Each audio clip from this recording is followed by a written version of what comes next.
Today on Studio One, we'll talk about the physical dangers of television sets in the home.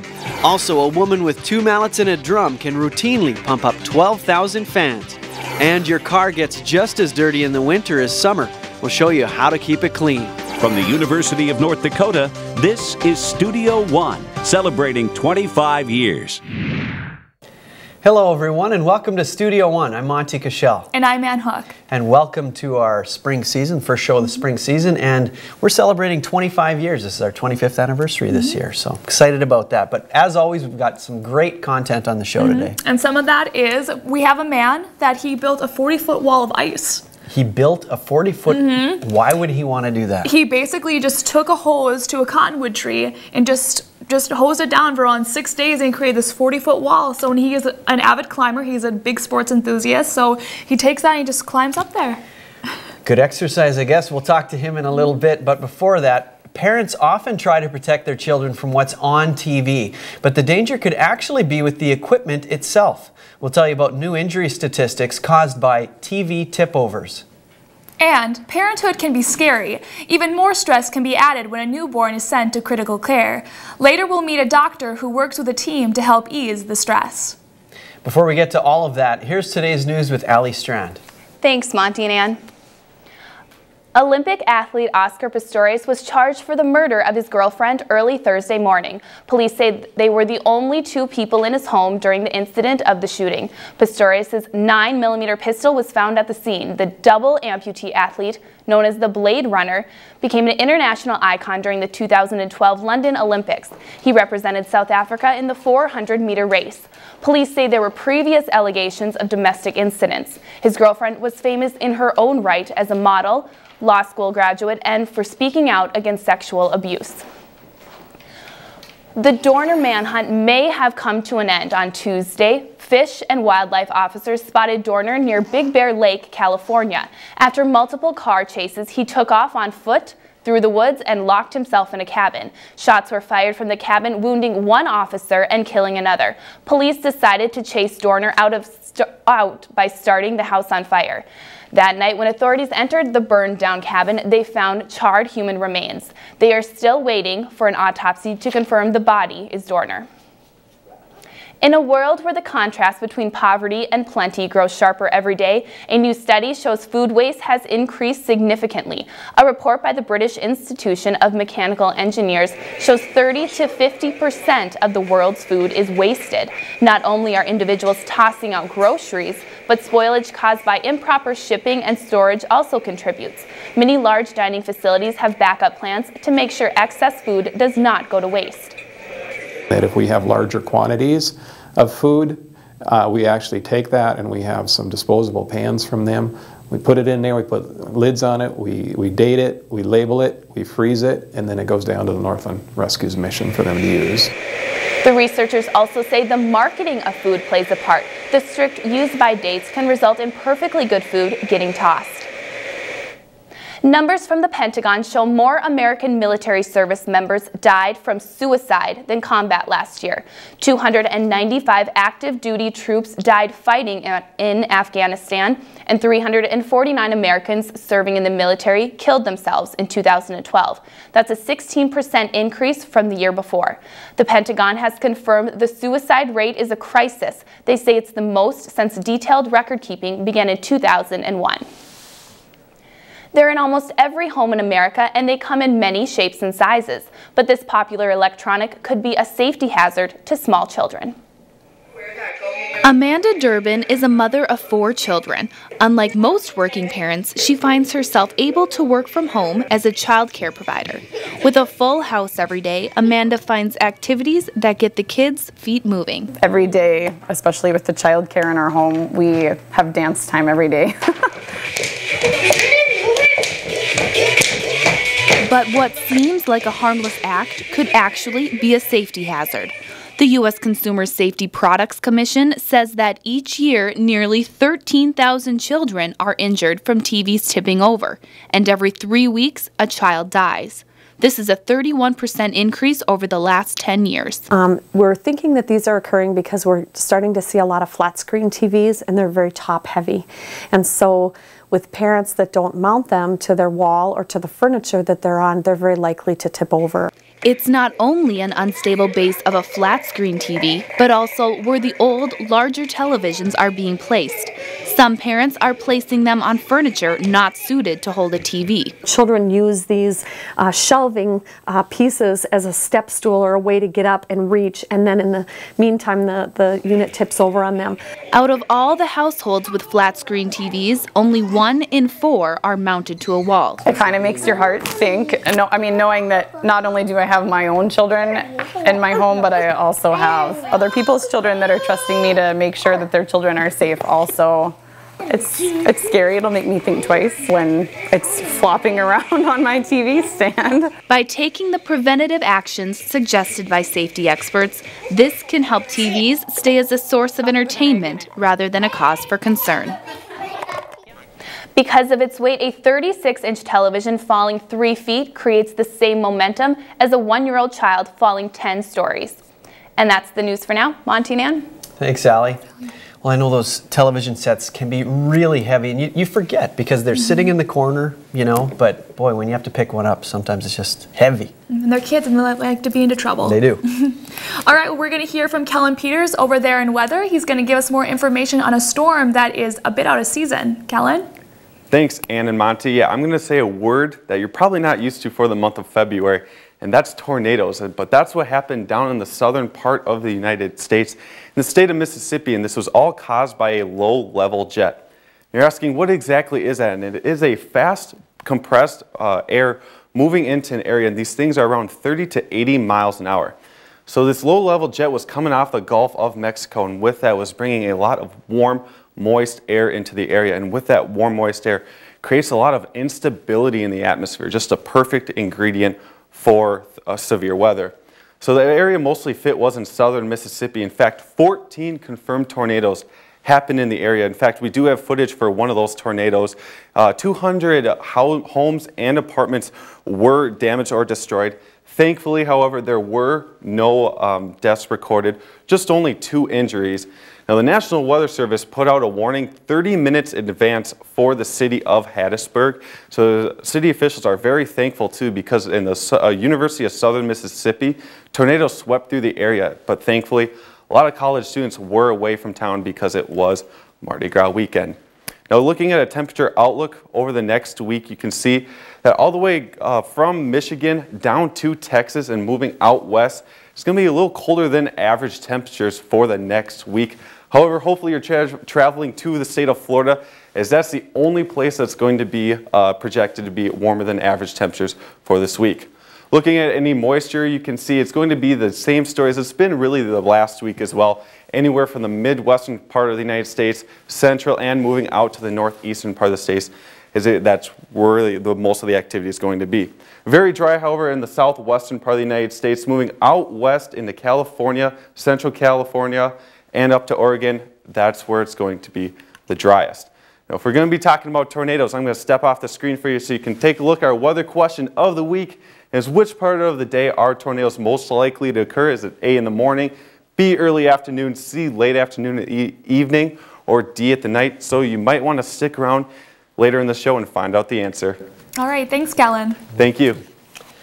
That's a toughie. I know, always at an inconvenient time, because they're never convenient tornadoes, right?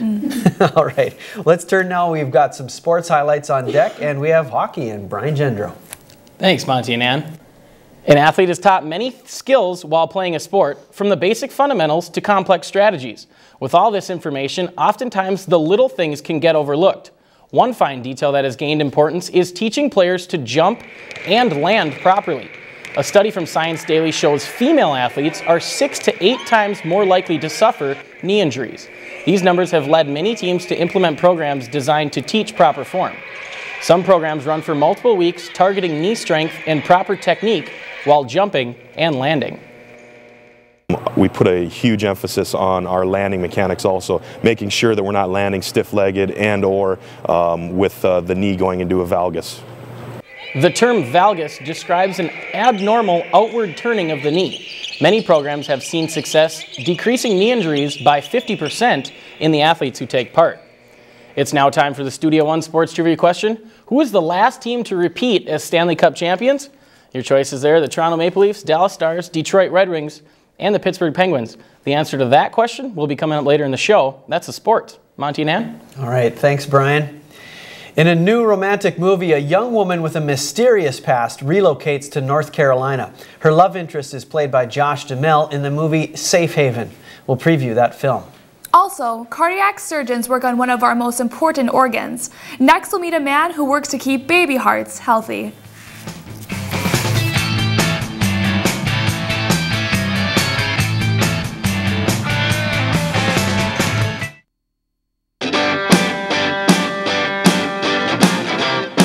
Life is busy, but many professionals are finding ways to advance their career with a Master's in Business Administration at the University of North Dakota. Students attend UND online and on campus. The program is nationally recognized and emphasizes one-on-one with faculty. Find the title you deserve. Enroll today.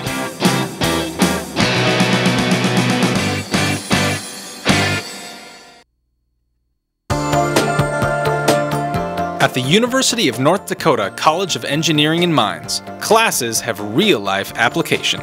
Mentors guide students. Our work improves quality of life by answering tough questions with creativity and innovation. The University of North Dakota College of Engineering and Mines, training tomorrow's engineering and geology experts today.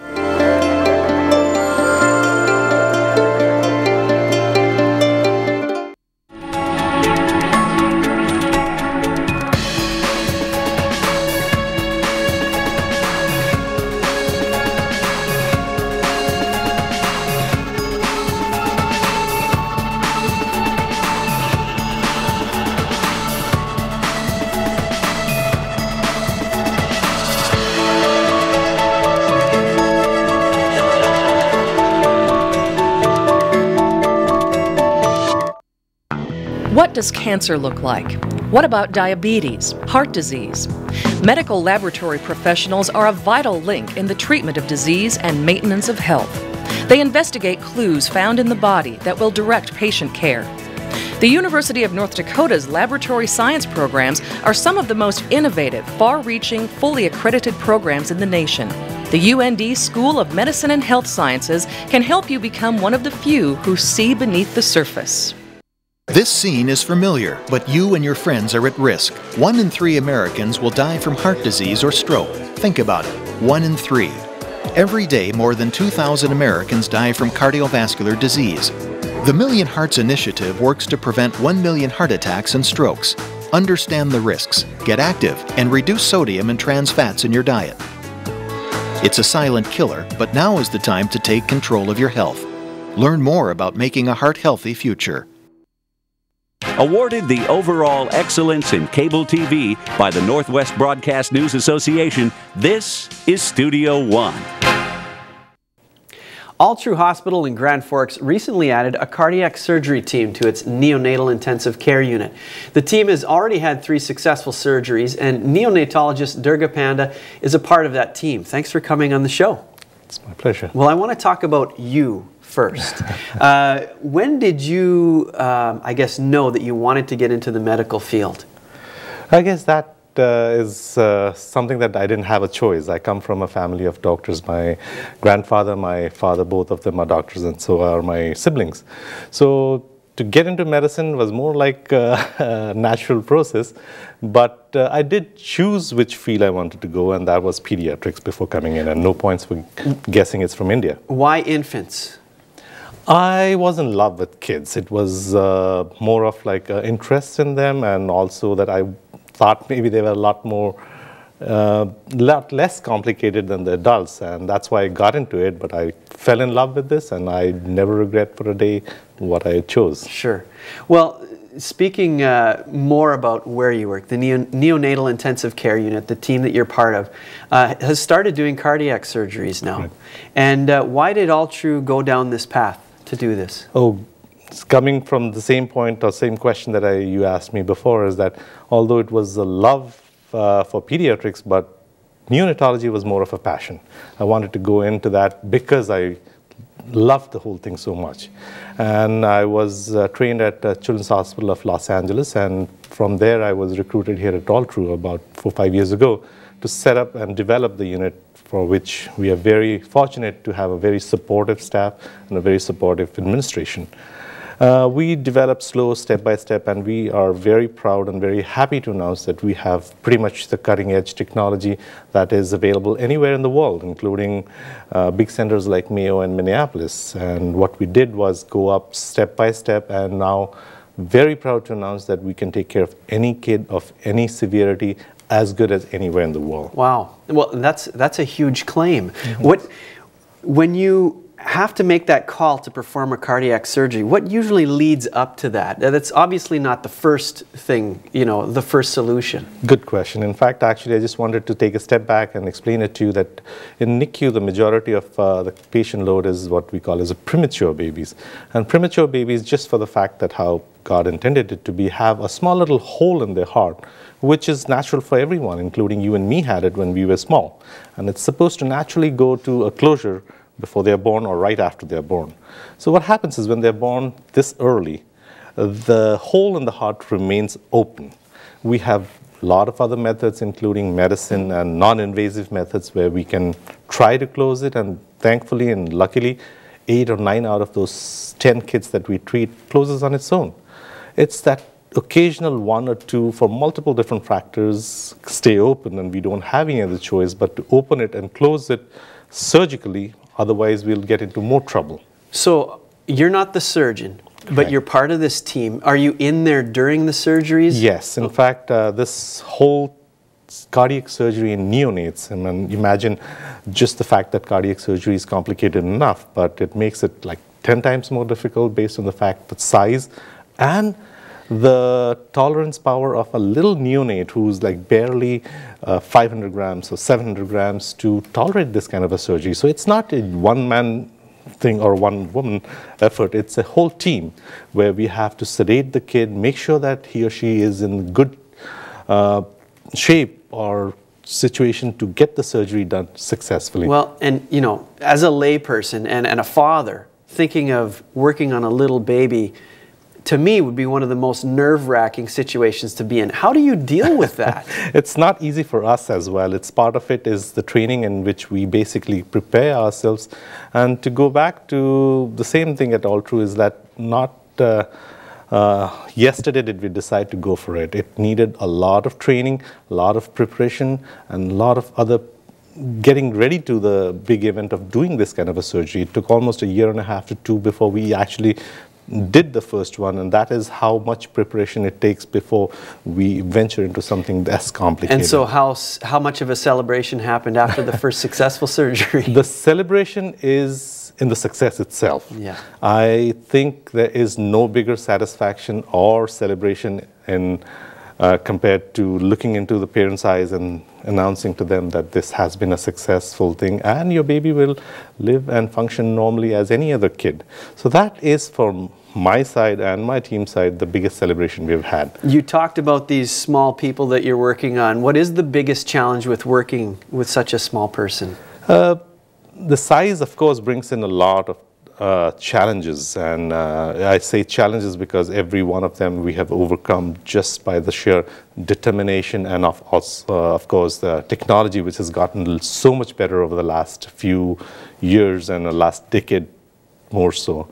I have to mention this, that because of we dealing with very small kids, we do not have what we call as a second chance or we mess up and things get better later. No.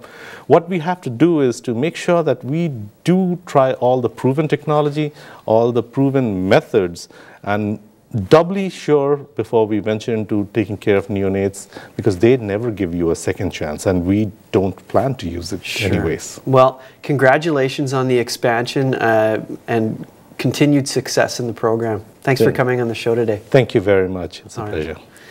Coming up, studies show that breastfeeding is the best nutrition for newborns, but working moms may find it more difficult. Learn how some health officials are trying to help. Also, snow and slush make for dirty cars. We'll spend a day in the life of a man whose job it is to help keep cars clean, even in the dead of winter.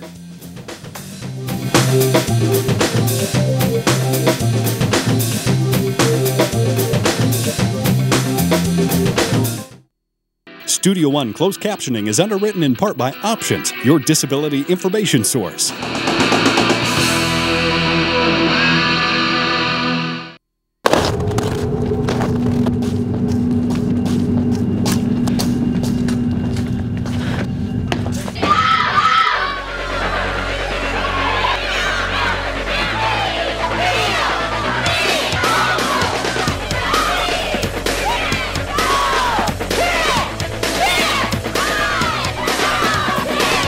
It's not the size of the woman in the fight. It's the size of the fight in the woman. My doctor tells me to play outside every day. I see a physician assistant in my rural clinic. I'm glad that she's here. But healthcare is changing. Rural North Dakota communities face workforce shortages, particularly in primary care. The University of North Dakota School of Medicine and Health Sciences addresses the state's healthcare needs by educating the next generation of healthcare professionals. We advocate for improved health in rural communities. Your future depends on this moment.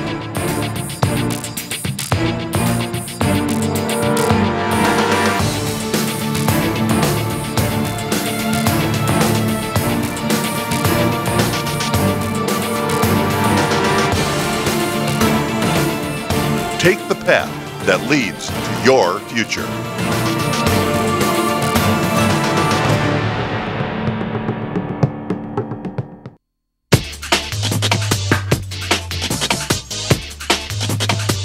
The University of North Dakota is a place where students thrive, where personal connections matter, where classmates become friends, where leading scholars become mentors. Experience our expertise. Creative, innovative, entrepreneurial, spirited. This is the University of North Dakota. The successful movies Dear John and The Notebook were both penned by author Nicholas Sparks. He created another love story that will be translated on film. Josh Duhamel stars in the new movie Safe Haven. The film is about a girl named Katie who moves to South Carolina to start a new life. Little does she know that the emotional wall she put up for herself may soon be taken down. But happiness may not last forever as her past begins to haunt her. Katie gradually learns to trust the town grocer as he teaches her how to love again. And after a while, I think that he just sort of, it just becomes one of those things that he just can't help. Everything about her seems right. Filmmakers say they included the film's location, Best Known Tradition, the annual 4th of July parade. They say the neighbors were very patient when they were shooting off the fireworks at around 4 o'clock in the morning. Now it's time to look at the events happening in your area.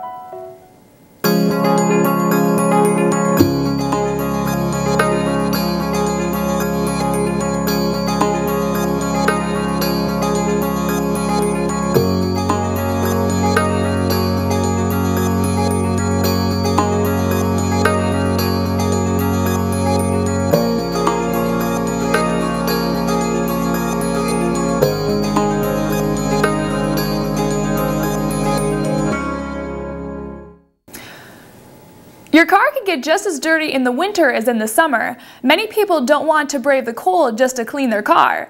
Today we spend a day in the life of a man whose job is to make sure that you don't have to. Water washing across the dash. Not something to expect in the middle of winter. Here at the car wash, however, winter cold means washes sold. You know, you still have the option to wash it yourself in the summertime, but the winter with ice and snow and salt, we're about the only option. According to company reports, winter can be up to 25% more busy than summer. And that increase in business means an increase in work time. To be busy from 8 o'clock this morning till 6 o'clock tonight.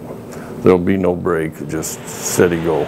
With so many cars rolling in each day, it's not surprising to sometimes find a surprise in the back seat. I guess some of the unusual things is somebody will find a mouse in the back seat or something and they try to catch it with the vacuum cleaner. The Tom and Jerry like Hunt with the Vacuum makes an entertaining and rewarding story. However, Joe finds far better rewards in the customers who come in each day. Some days are more rewarding than others. If you have, to see young kids come in that their mothers couldn't teach them to make their bed, and you see them turn into pretty responsible adults. Joe has had the advantage of a quarter-century of customers who want clean cars, many of them regulars. I always come here about once every 6 weeks because I have a 60-mile drive. And some of the people that started with us in 1985, now their children and they're even to the point of grandchildren are starting to show up. As satisfied customers drive away, they know that further down the road they'll be back for another car wash. With photographer Taylor Nelson, this is Tim Ullman reporting for Studio One. Joe says if there's no line, he can get you in, out, and on your way in about 10 minutes. Coming up, hockey was born on a frozen pond, and many players prefer its frozen roots. Find out why outdoor ice can be favorable in an indoor rink. That story, plus news, sports, and weather in the next half hour of Studio One.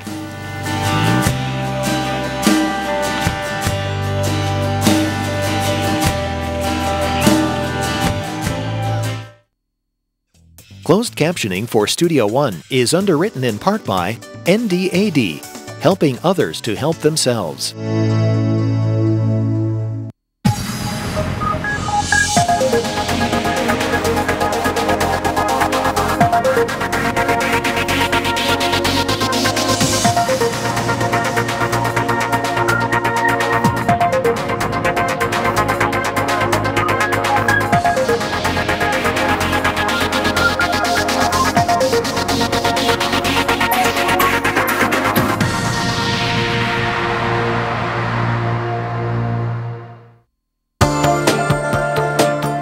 At the University of North Dakota College of Engineering and Mines, classes have real-life application. Mentors guide students. Our work improves quality of life by answering tough questions with creativity and innovation. The University of North Dakota College of Engineering and Mines, training tomorrow's engineering and geology experts today.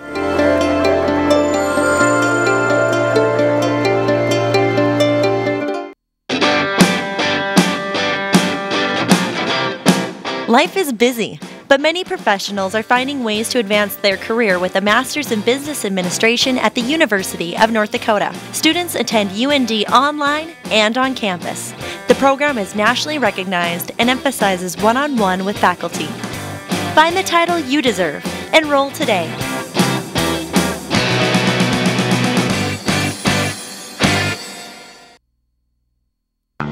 What does cancer look like? What about diabetes, heart disease? Medical laboratory professionals are a vital link in the treatment of disease and maintenance of health. They investigate clues found in the body that will direct patient care. The University of North Dakota's laboratory science programs are some of the most innovative, far-reaching, fully accredited programs in the nation. The UND School of Medicine and Health Sciences can help you become one of the few who see beneath the surface. From the University of North Dakota, celebrating 25 years, this is Studio One. Welcome back to Studio One. Thanks for joining us today. You know, there's a lot of things that cost a lot of money that we routinely buy over and over and over again. And CNN Money recently came out with an article that kind of said there's some things that are going to get cheaper. So that's, you know, some good news. Is there something in particular you wish was cheaper? Peanut butter. Peanut butter. Gotta have the peanut butter, huh? All right. Well, we asked that same question to people on the street. We said, what would you like to be on the list of things to be cheaper in 2013? And their answers are coming up in the next little bit.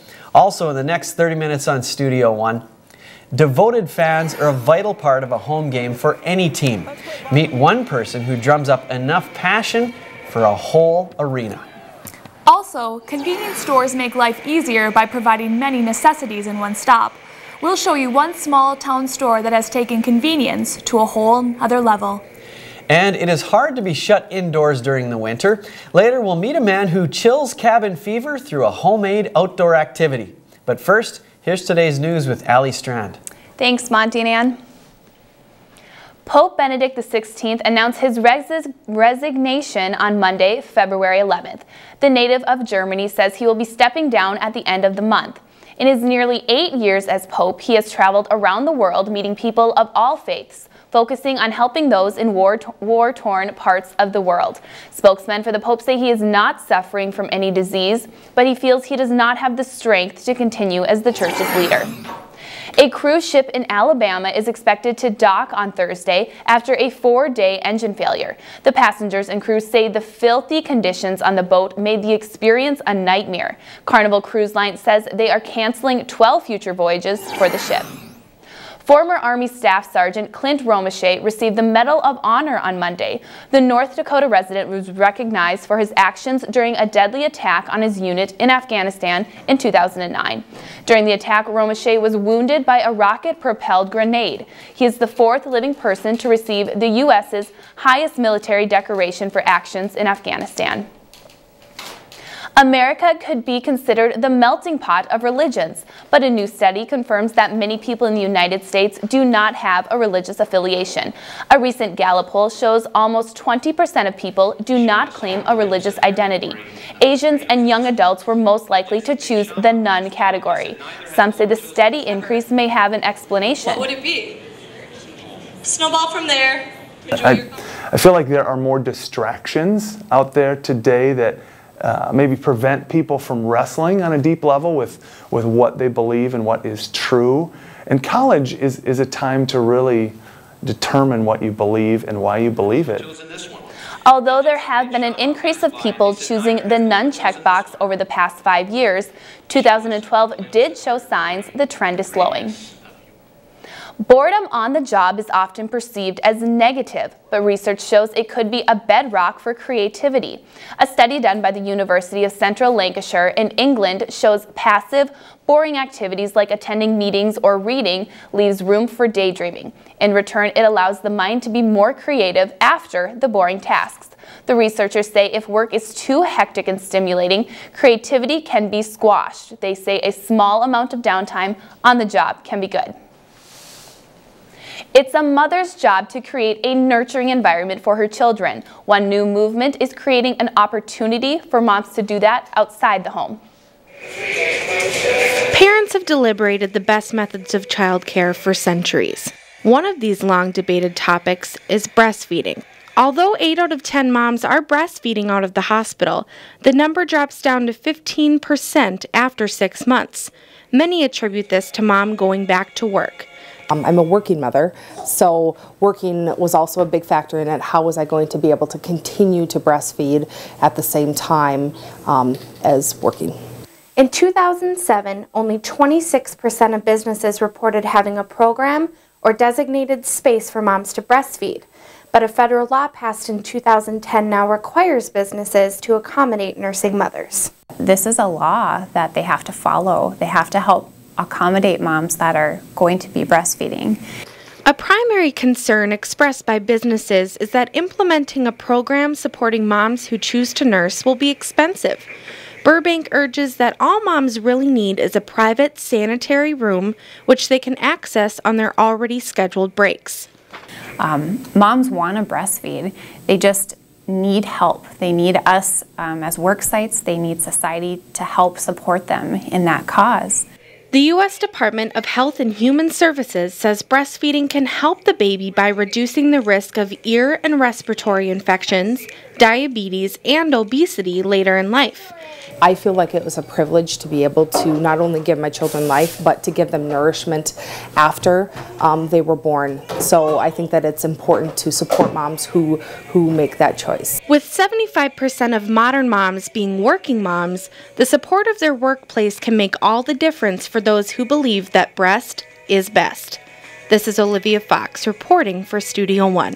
It's really beautiful. It actually is. The American Academy of Pediatrics recommends that babies receive nothing but breast milk for their first 6 months. And that's the news for now. Monty and Ann. Thanks a lot, Allie. Yeah, I know when mothers first get out of the hospital with their new babies, they really push that if they can to breastfeed. All right, well, it looks like the people over in New England are going to be wanting some clam chowder for a bunch of snow that's hitting those parts. Yeah. We're going to hear more from that from Kellen Peters. Thanks, Ann and Monty. Yeah, it's no surprise. This is the biggest weather story over the past week. Now, on our graphic, we have some snow totals for you. just what exactly happened. Very a wide range of numbers, anywhere from 4 to 6 inches down in parts of Pennsylvania, working its way up into New York. Biggest totals, however, a foot or 2 in parts of Maine, over 2 feet of snow down in parts of Connecticut and Massachusetts. The greatest total, however, was over 40 inches of snow in Connecticut. Another interesting figure I found, the maximum wind speed in this storm was 89 miles an hour. That's hurricane-like conditions. Now, if you ever have the opportunity to look at one of these nor'easters compared to a satellite image of a hurricane, they look a lot alike, but the big difference between these two is that a nor'easter is really fueled by the cold air coming around that back side of the storm, and a hurricane is really fueled by that warm ocean water that's really energizing that storm. Now, we do have some footage for you we found interesting. It's an accumulation over the few days when this nor'easter hit. You see, it's no surprise that 40 inches looking at that snow depth just by looking at the measurements. Now, plow workers had to be working around the clock non-stop as plows had to be, driving lanes had to be reduced. In fact, the Long Island Expressway was shut down for a few days as crews were working around the clock. Now, for other areas that were experiencing less snow but still colder conditions, that can sometimes mean going outside and enjoying the ice. The winter months bring cold, snow, and ice. And ice means it's time for hockey. We have 10 locations throughout the city of Grand Forks, and on a day if it's 30 degrees outside, every location will be full of kids to play. But even in the cold climate of the northern plains, outdoor ice can be hard to get right. The best ice is made when it's cold, but not too cold. Anywhere between that 0 and 20 is a good temperature to flood ice. Outdoor ice can have significant differences from indoor ice. Most team members say that playing outdoors speeds up the pace of play. Well, outside they always say the ice is a lot faster because it's colder. Unfortunately, the heightened speed can make it more difficult for younger players of the game. But with faster ice, you need sharper skates. So a lot of the younger kids, it gets too cold for them and they slide around a little bit.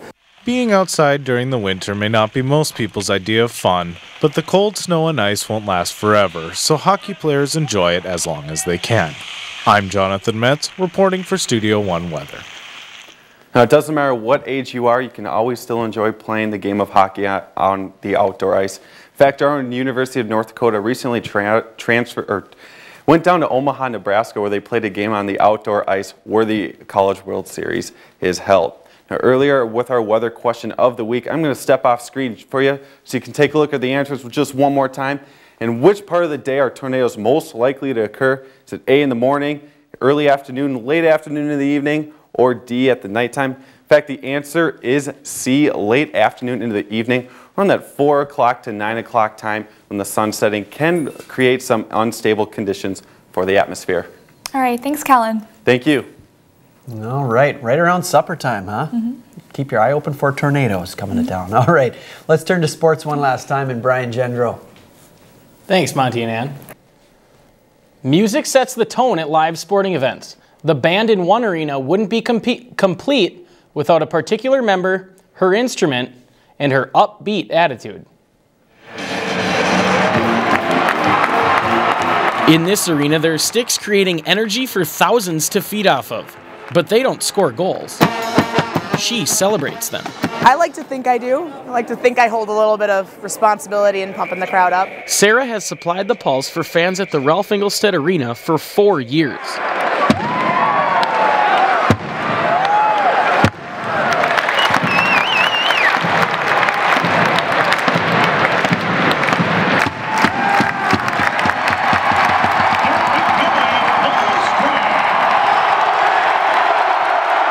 And in a town that sweats hockey in the frigid cold. And she just looks at me and her mom's like, oh my God, you're in the band. She has become a bit of a celebrity. Brittany, I'm Sarah. You want to take a picture of me? Absolutely, I would love to.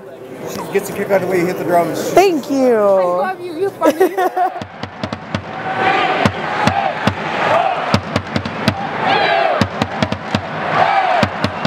Even Sarah's favorite player on the team recognizes the spark she supplies to the fiery fans.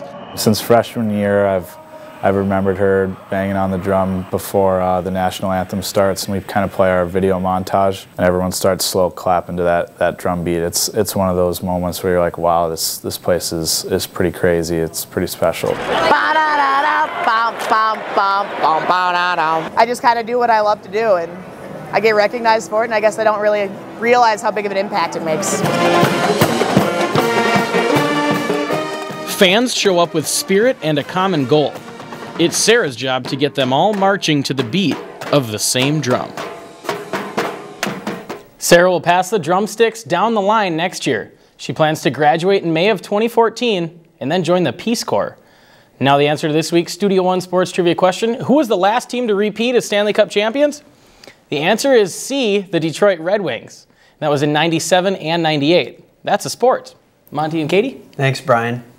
CNN Money released what they say are going to be the things that are cheaper to buy in 2013. We wanted your thoughts on what you wish was on the list. Your answers are still to come. Also, one small town convenience store has taken on a whole new meaning of the word convenience. We'll show you a gas station that is helping its community stay linked to one another. That's next.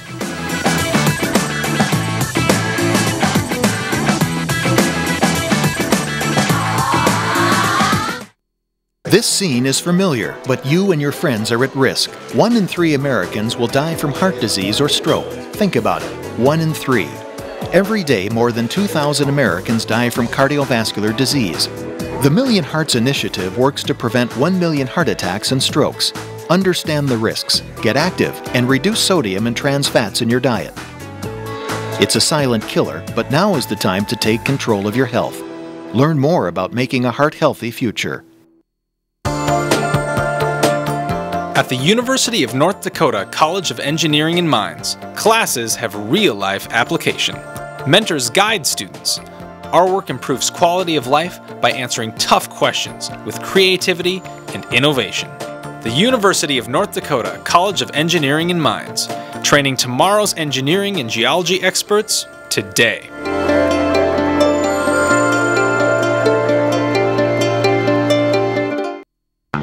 What does cancer look like? What about diabetes, heart disease? Medical laboratory professionals are a vital link in the treatment of disease and maintenance of health. They investigate clues found in the body that will direct patient care. The University of North Dakota's laboratory science programs are some of the most innovative, far-reaching, fully accredited programs in the nation. The UND School of Medicine and Health Sciences can help you become one of the few who see beneath the surface. Most people don't know what it's like to be an entrepreneur. My time clock is around the clock. My ideas are fresh, but they need research and development. My business plan includes marketing strategies, legal documents, and a budget. My startup became possible through mentorship, hands-on experience, and learning from experts in the field. The Center for Innovation has contributed to more than 400 University of North Dakota student startups. Come with an idea. Leave with a business.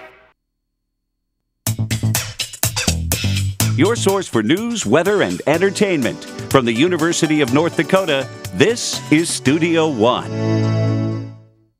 That was a shot of our studio audience there. Well, convenience stores are known for satisfying several needs in one stop. But one C-store is taking the word convenience to a whole new level. Even on a cold, blustery day, this convenience store is still bustling with people. And in this rural community, friendly faces and that everybody knows everybody saying is evident.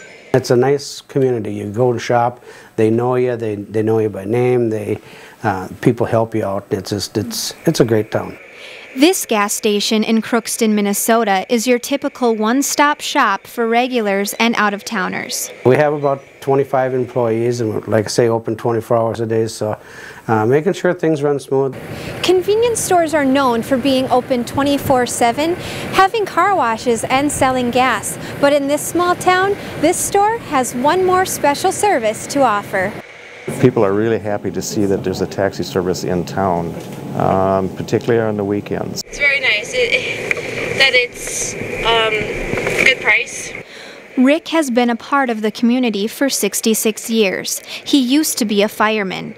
Now he uses his knowledge of the back roads to drive people to their destinations. It was always this taxi deal that was kind of going to be a little bit of a link to try and bring the community together a little bit. Crookston may resemble a one-horse town to some, but this one cab is providing the link to bring this town together.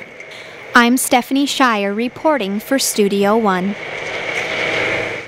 The convenience store taxi service has been up and running now for 9 months. With increasing business, they're hoping to add another cab in the near future. This year, some things are going to be cheaper. CNN Money says flat-screen TVs, vacation packages, and used cars are some of the things predicted to decrease in price. They even expect gas to go down. We wanted your thoughts on what you would want to be cheaper. Anything to do with metals, and they're going extreme, so it'd be nice to see that to go down. It would be nice to see laptop prices go down.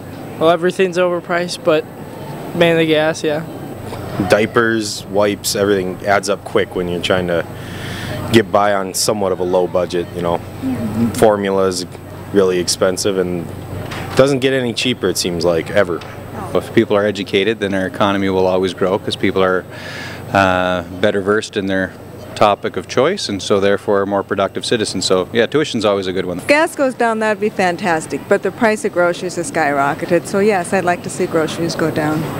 College prices could be way lower, to help, because you have to pay for tuition, but then you also have to worry about getting a job to pay for that tuition or pay off student loans. We also had a comment from our Facebook page on the issue. Stacy from Grand Forks, North Dakota says food, especially the staple items. Another from Jessica, it would be nice if fuel prices went down. This would allow more people to travel and help out the U.S. economy. Still to come, lawyers are sometimes viewed as indoor bookworms. Next, we'll meet a law professor whose love for the extreme takes this perception to the polar opposite.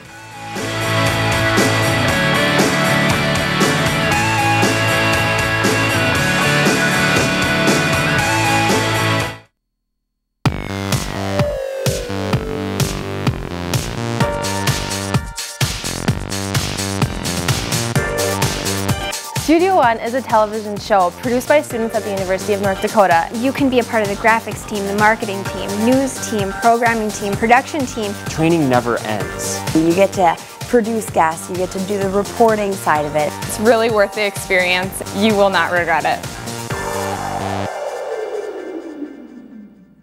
This scene is familiar, but you and your friends are at risk. 1 in 3 Americans will die from heart disease or stroke. Think about it, 1 in 3.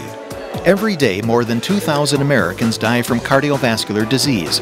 The Million Hearts Initiative works to prevent 1 million heart attacks and strokes. Understand the risks, get active, and reduce sodium and trans fats in your diet. It's a silent killer, but now is the time to take control of your health. Learn more about making a heart-healthy future. My doctor tells me to play outside every day. I see a physician assistant in my rural clinic. I'm glad that she's here. But healthcare is changing. Rural North Dakota communities face workforce shortages, particularly in primary care. The University of North Dakota School of Medicine and Health Sciences addresses the state's healthcare needs by educating the next generation of healthcare professionals. We advocate for improved health in rural communities.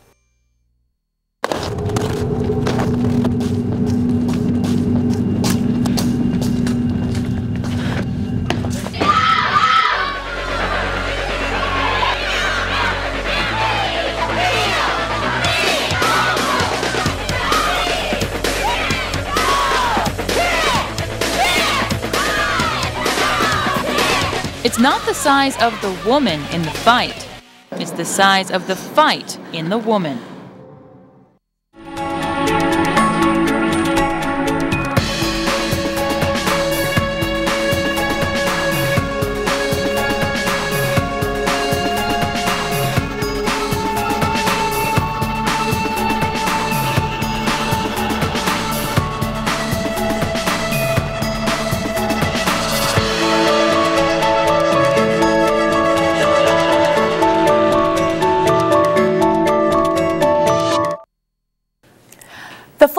plains are not a destination where most climbing enthusiasts would find elevated ground.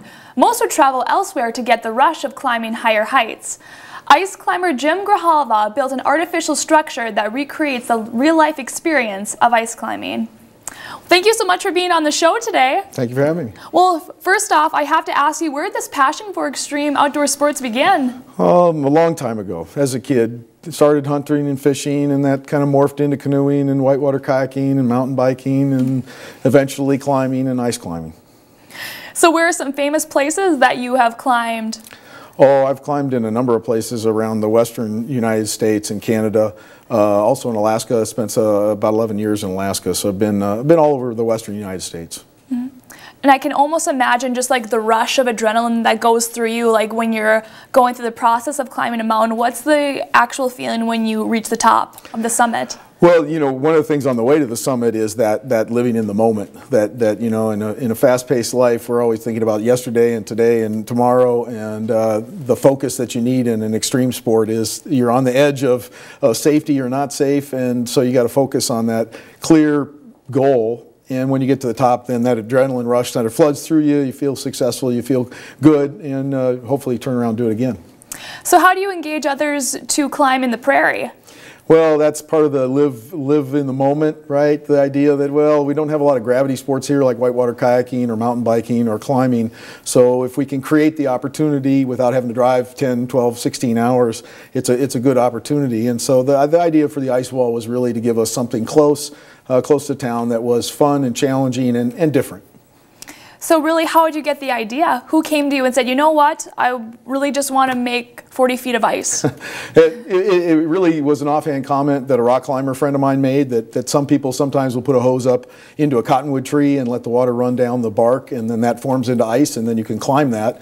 And my in-laws live in Larimore. They have some rural property with cottonwood trees. And so one day I thought, well, let's try it. And we put a hose up and made essentially what looked like a waterfall coming out of the branches of the tree. And we climbed it several times that year. That was several years ago. And that kind of morphed into the wall that I have now, which is a little bit more elaborate, a little bit taller. But same idea. You take a hose, you put it up to the top. If you get the flow right, the cold combines with the water, and suddenly you've got a huge chunk of ice. So how long did it take to build this? This year it took about six days. So we let the water flow for nearly a week. And we get a wall that's about 40 feet high, and it's about 10 or 11 feet wide. And thickness-wise, at the base, it's much thicker than at the top, but probably anywhere from 6 to 8 feet thick at the bottom to 2 feet thick at the top. All right, well, if you see in our pictures, you know, we don't see a cottonwood tree, we see some other structure. Why do you make the change? Well, we found out with the cottonwood tree that the wind moves the tree, and then when the tree moves, it breaks the ice, and then it creates the question of whether the ice is going to stay in place. So the idea with the telephone poles was we created a structure that wasn't as likely to move in the wind, and it also gave us a little bit higher wall to work with, a little bit wider wall to work with, so there's more opportunities to climb. Mm-hmm. Well, besides being an avid sports enthusiast, you are in the law profession. That's true. Has anybody ever came to you and talked about, you know, the law, you know, lawsuits and everything that could potentially happen? Let's say if somebody had an accident on that ice wall? We would kick around the ideas. It's hard when you're trained as a lawyer not to think about that. We try to minimize that, and of course safety is important when you rock climb, when you ice climb, when you do any of these more extreme sports, and so we try to be smart about it, and that's one of the things we teach the kids to do. You double check yourself, you make sure your safety system's in place, and most of the time, of course, like a lot of things, nobody gets hurt. It's all good fun. Mm-hmm. How does the role of temperature play a role in the ice wall and actually to climb its safety? The ice is different. It's sort of like we all know that snow is different. Some snow is soft and fluffy, some snow is hard and wet. Ice is kind of similar. The colder it is, the harder and more brittle the ice is. The warmer the ice is, the softer it is. And so the last time we were out there, it was about 5 degrees above zero. And when you put the tools into the ice by hitting it kind of like a little hatchet technique, sometimes it explodes in your face. It shatters and falls down, and you've got to keep struggling to get your tool in. The warmer the ice gets, the easier it is to sink that in. But then, of course, you don't want to get too warm, because then theoretically the ice might be melting and eventually falling to the ground. All right. Well, what have you learned from this entire process? Oh, you can make fun anywhere you want to, if you want to. As I said, I moved here from the Western United States, and there's not the same kind of opportunities close by, but that doesn't mean you can't have fun. And so we took up the challenge to create something interesting that no one else had done, and it's proven to be great. We've had 7 or 8, 9 kids out there in the last couple of weeks, and a number of adults try it, and it's really fun to see somebody try something they haven't done before, especially something that's mentally challenging as well as physically demanding. And it's been a lot of fun. I think it's worth the effort. And one more question for you. So really, how do you balance both your interests in the law and extreme outdoor sports? Well, part of the way I came to the law, and I practice as an environmental lawyer, and I teach environmental law and related subjects, and that was really because I love to be outside. Rivers and mountains and forests are places I tend to try to spend my time. And so in some ways I married those two concepts by being an environmental lawyer. And like most people, I work indoors most of the time. And so my pleasure is to get outside. And if it's cold, then you put on more clothes and you just go with the right gear, and it's not a hard thing to do. All right. Well, thank you so much again for being on the show. We appreciate having you, and I'll make sure to have my fear of heights probably retained so I can probably go up there myself. But thank you. Thank you, Ann.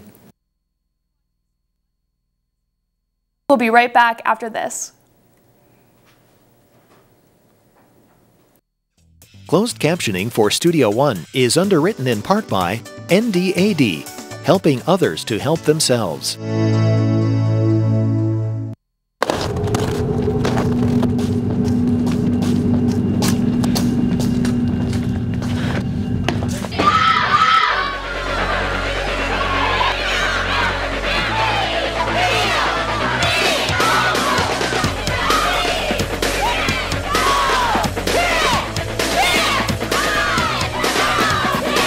It's not the size of the woman in the fight.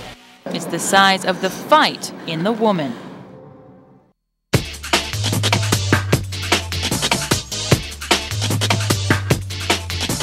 The University of North Dakota is a place where students thrive, where they learn from leading experts, share in discoveries, and create knowledge. Experience our expertise. Creative, innovative, entrepreneurial, spirited. This is the University of North Dakota. Most people don't know what it's like to be an entrepreneur. My time clock is around the clock. My ideas are fresh, but they need research and development. My business plan includes marketing strategies, legal documents, and a budget. My startup became possible through mentorship, hands-on experience, and learning from experts in the field. The Center for Innovation has contributed to more than 400 University of North Dakota student startups. Come with an idea. Leave with a business.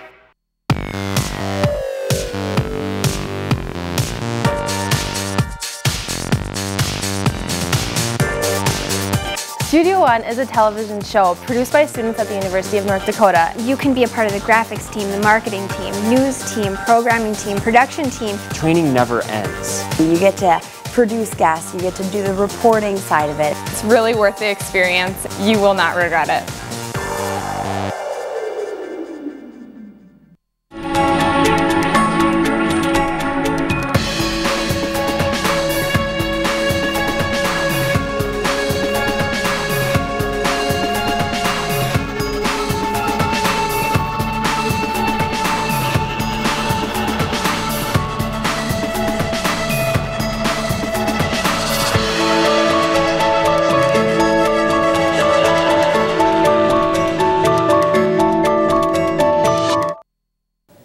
Thanks for joining us. We're going to leave you now with pictures of synchronized ice skaters.